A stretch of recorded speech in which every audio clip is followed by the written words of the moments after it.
the immigrants from coming in because we're just so overcrowded. Me parece que el nacionalismo es una lacra en Europa y que la solución para evitar eso es Europa.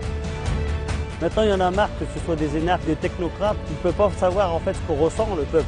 Don't like the unelected people telling us what we can and can't do. If we leave Europe without any sort of, we could be in serious trouble. We don't need Europe, they need us. Get in touch, get on the phone, get on the email.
Protests in Chile on Friday were attended by over 1 million people, making this the largest protest the country has seen since the fall of its military dictatorship 3 years ago.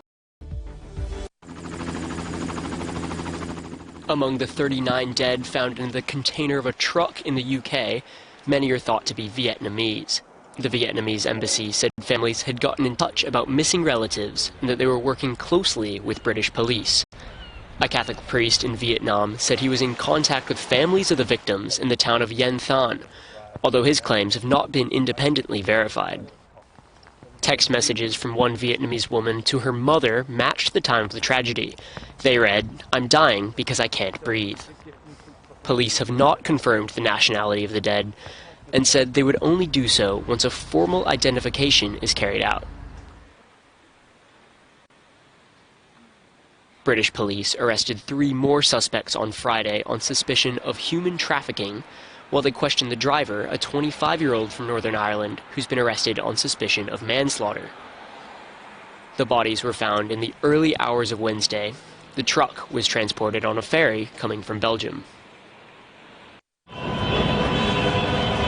More than 1 million people took to the streets in Chile's capital on Friday in the largest protest the country has seen since the fall of its military dictatorship 3 decades ago. The march was the climax of a week of unrest sparked by student protests over a rise in metro fares in the capital, Santiago. Now they demand wider political and social change. I'm proud that everyone finally realized that the people above us governing are all a monopoly and that there is no justice for people in any sense. It's really nostalgic, I think. It makes you mad, afraid, sorry. All your emotions are mixed because it's something that's never happened before. And finally, it's happened. And I hope that we get to something that's good for all of us. In the end, we're all fighting for the same thing. Chile's military has now taken over security in Santiago, imposing curfews and deploying 20,000 soldiers to patrol the streets. The protests have largely been peaceful, but instances of arson and looting have drawn attention over.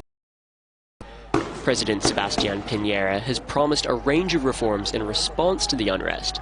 Ditching the metro fare hike, he's promised to boost the minimum wage, along with pensions, and fix the country's healthcare system.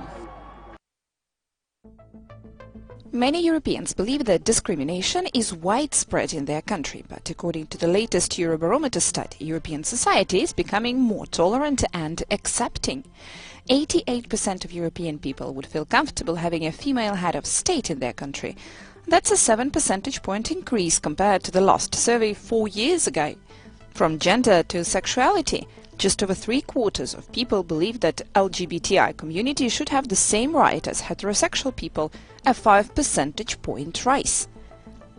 When it comes to religion, we feel more comfortable now working with people who